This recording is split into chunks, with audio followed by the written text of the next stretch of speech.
You're listening to a podcast appearing on the Two Guys Talking Podcast Network.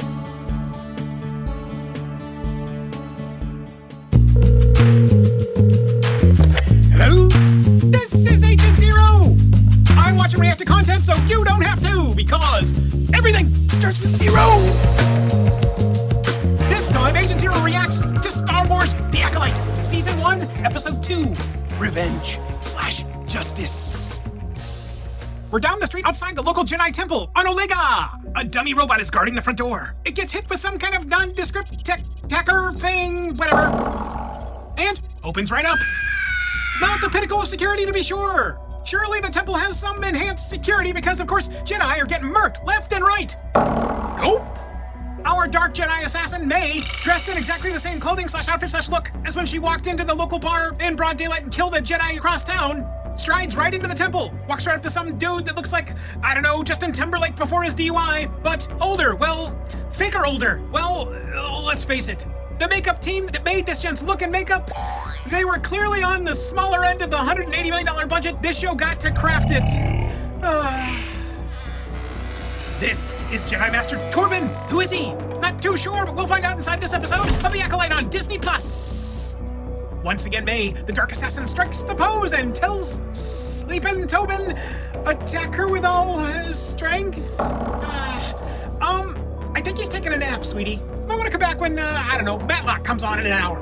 The floating, sleeping, poorly made up man doesn't respond, and so May makes her way Torbinward to strike him with all of her strength, and whoosh! Somehow, our series of blows are stopped by nothing in particular. No special effects. No sound effects except for the punchy, whooshing kind that you get in Chopseki movies. Absolutely nothing of any kind. Oh, fine. Let's get to the cutlery. It's time for knives. Oh my goodness, those don't work either. Suddenly, May detects that someone has detected her infiltration. Zoinks! May, crouching Sith hidden evil, twins her way up on the wall and out of an open, unguarded, wide open to the sky skylight. Huh? Somewhere across the universe on Saul's ship, our other twin, Osha, is having a nondescript conversation with Jackie, Saul's Jedi Padawan, where the now suspected murderer is telling the Padawan how to do her job and, of course, how flexible she is. Ah, how quaint. Across the room, Master Jedi Soul and Yorg are arguing about Osha not being restrained until they can verify that May is alive, and that Osha isn't somehow responsible for Master Indara's death. Ah, details. Give the girl a break, huh? After all, she is a Macneck, young and intelligent. Soul then takes the time to info dump twin details to Master Venestra, who shares that the temple locally was recently broken into. Well, at least someone knows about it. Time for Soul, Yorg, Jackie, and Osha to head back to Olega so they can bring the potential murderer to another Jedi that's on the to-be-murdered list? Huh? Oh, come on. Lighten up. Enjoy the show, Zero. Dark Assassin May, in broad daylight, walks into the wide-open-doored local drugstore and wakes up Quimir, the dude that has now taken over the place after apparently slaying the original owner. Unfortunately, he's sleeping off last night's powerful ale-ridden ride. Ha ha! May shares her story about the immobile but immovable Jedi inside the temple. It'll be impossible to kill him because of some kind of shield or force field protecting him. I don't know. Well, since the fisticuffs and blades aren't going to work, time to up their game for something with a whole lot more punch, more power, like poison? Huh? Oh, that's right. The darkly clad, deep-voiced, red lightsabered mystery boss from the last episode asked her to kill a Jedi without a weapon. Why? Why does that make more sense and is somehow more efficient than just killing him with something like a large-scale blaster, a bomb, perhaps blowing up the building and bringing it down around him with construction explosives from the local job site? How about an orbital barrage from a stolen or provided spacecraft? Please, show! Make this far more interesting than it currently is. Ah, well, poison it is! Bunta poison! Of course. From Osha and May's home planet is on the docket, and May's doing it her way. She gets the poison from the Q-Man and heads Torbinward once again to let the pointed, somehow appropriately guilt-filled poisoning propagate. Back on the ship, Jedi Master Soul comments on Osha's during a drunken stupor tattoo for no particular reason at all. Okay. Soul shares that he regrets not being able to help both of the girls 16 years ago, and that he's finally made peace with what happened on Brandok. What happened there? Why is Osha not a good Jedi student? Why is Soul sleepy in this role as a Jedi Master? We don't know. Please help me continue the review of this show. things that the team doesn't deduce inside this episode, but you can deduce what's happening with your money. With Rocket Money. Rocket Money doesn't use the Force. It uses common sense and the data you put into it to make sure that your money is monitored and going to the appropriate places. Gone will be the days of endless forgotten subscriptions. You'll know when money goes in and out of your account, and over a period of time, you'll start to understand the trends that happen inside of your spending habits, both good and bad. Start saving the money you need to save today to save the day. Check out Rocket Money at rocketmoney.com. Tell them Agent Zero sent ya. Back to this intriguing episode reaction. Oh my! The gang has arrived back on Omega. It's amazing that every destination is just a hop, skip, and a hyperspace away from wherever the story needs the character to suddenly be. Amazing! Dark Assassin May arrives back at the temple and finds that the Jedi Guards are wasting time and effort out front rather than focusing on Master Torben, who, get this, apparently hasn't spoken, moved, blinked, scratched, farted, eaten, paid taxes, or relieved himself of common bodily fluids for more than 10 years? Wow, that's some true bladder control. Especially from a jet that's apparently as old, scarred, and as grizzled as Master Torben is.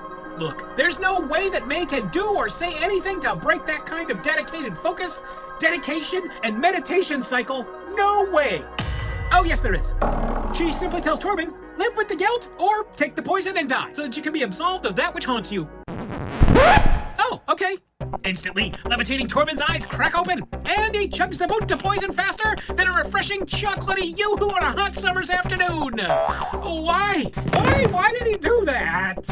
Somewhere out of left field, Osha follows a vision, not vision, of child May from the front door of the temple and finds Torben lying unresponsive on the floor. Oh, thank God she got there so quickly.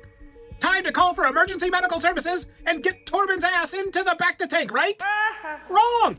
Perhaps she and the other Jedi can harness the now Jedi healing powers and squelch the poison from his system and make him whole so that all of them together can face this new challenge and give us some great storytelling when it comes to sharing what's happened inside this series. Nope! Instead, Osha just sits there with the body. Then she grabs the now empty flask with her ungloved hand. She gives it a sniff, I guess to determine what's inside of it? Yeah, that's smart. Then she uses her other gloved hand to put her fingers over Torben's eyes to close them because he apparently can't. Because she's apparently determined he's dead. In walks one of the Jedi Guards and Jedi Master Soul's entourage, who think now that Osha has killed Torben. But that can't be. Want to know why? Because Jorg says that he had his sights on her the whole time. Oh, hey, by the way, when is someone going to check Jedi Master Torben for, I don't know, a pulse? Breathing? Anything? No one's even confirmed the guy's dead yet. Not only that, Jedi Master Soul somehow divines that Torben took the poison willingly. Huh? How does he know that? Why does he think that? They haven't even confirmed the guy's dead yet, much less know how he was killed.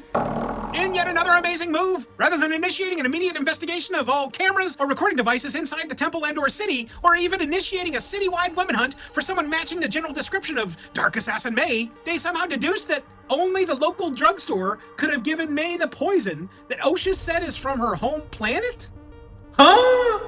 Time to add more fuel to the nonsensical storytelling fire. The best, most logical way, according to Jedi Padawan Jackie, is to get the recently replaced not owner of the drugstore to spill the beans about what happened and to find May, is to send in Osha to try and fool the man into giving her a confession? I'm curious, is Omega a two-party recording planet? I mean, seriously, won't the man deduce that Osha isn't May? If not because she doesn't have the distinctive tattoo, forehead, marking, branding, whatever, then maybe because of her speech cadence, her inexplicable reason for staying in a city that now features another dead Jedi that she killed, or because she doesn't know what to say to him about anything? Anyone at all. Not only does Osha agree to do this dangerous lunacy, but Master Soul signs off on it and gives her a weapon? Thankfully, they've given Master Jorg at least some kind of common sense, but it gets quashed immediately only to foster this Goonie plan. And that, my friends, begins to send the Goonie crapometer into overdrive! The subsequent conversation is not only jilted, it's clear that Q-Man knows something is amiss. Instantly! But even then, Q-Man steps into the footnews and the Jedi entourage comes storming in. It's time to take him into custody and squeeze him for more information about May's whereabouts. Oh, wait a minute. Soul says that if Q-Man tells them where she is, he'll get off? With a warning? What? Q-Man then shares that May will be back in tonight to get some supplies or something. Well, that's it. Yorg is going to call in the 300 Jedi to help defend and ensure that May is taken into custody. An additional 200 Jedi Knights will be dispatched to the training locations of the Jedi who are now clearly on the Who's Next hit list. No, wait. None of that happens. Damn it! Soul tells Yorg to set up a perimeter and leaves. Ha ha! You see, apparently, Soul is under the impression that she has to face May alone. Why is this? He and Osha have yet another nonsensical conversation about being unable to save May when she was a child, and all Osha can do is share the names of the others who are still on the list to be killed? What is going on with this show? Why is there no sense of urgency at all to protect the remaining Jedi targets? Holy Obi-Wan! There's a lot of editing work that goes into each and every episode of Agent Zero Reacts! If you're looking for great audio and or video editing, make sure you check out the trained, seasoned professionals over at Editor Core. Editor Core have thousands of hours of podcast editing done over the last 20 years. Whether you're looking to grow your podcast editing portfolio, or just need to dish off the audio or video editing so that you can capture more content, it's time to make your podcast soar with Editor Core! That's editorcore.com, editorcore.com. Tell them Agent Zero sent ya. Back to this intriguing episode reaction. Why is... wait. May's approaching. Jedi Master Soul strolls out singularly, and May opens up on him with a variety of chopsacky moves that not only don't land, but have absolutely no impact of any kind on him or anything around him. She finally decides to go to knives. Oh, but she can't do that because Soul has stolen them from her. Rather than the rest of the Jedi descending en masse, Soul, Jeki, Yorg, and Osha just... wait. Okay. Soul and Yorg tell May that Osha is alive, and then Jeki swings a shuttlecraft around to take her into custody. May uses some dark Jedi dust cloud power thing, and she's missing. I don't know, gone, whatever. Don't those 300 Jedi Knights kind of come in handy about now? Yeah. May then adds carjacking to her felony listings, and suddenly she's face to face with Osha. Both are paralyzed with disbelief, almost as much as the audience that Osha doesn't instantly dispatch /stun/whatever this suspected on-the-loose Jedi murderer. Osha intentionally flubs the first stun blast from her blaster, and hey, look! May is once again on the loose. Shortly thereafter, Jedi Master Soul jumps on the HoloLink with Master Vernestra, who wants to make sure that there is ample discussion about what the next moves are to combat not only the on-the-loose murderer, but also to begin the investigation into whom is training May. Soul emphasizes that they know where she's going next. You know, the whole hit list thing. Duh! Man, it's a good thing that Dark Assassin May got away and is off planet somewhere, on her way to complete her revenge-laden plans by attempting to kill the next Jedi on the short 4-person listing. Ha!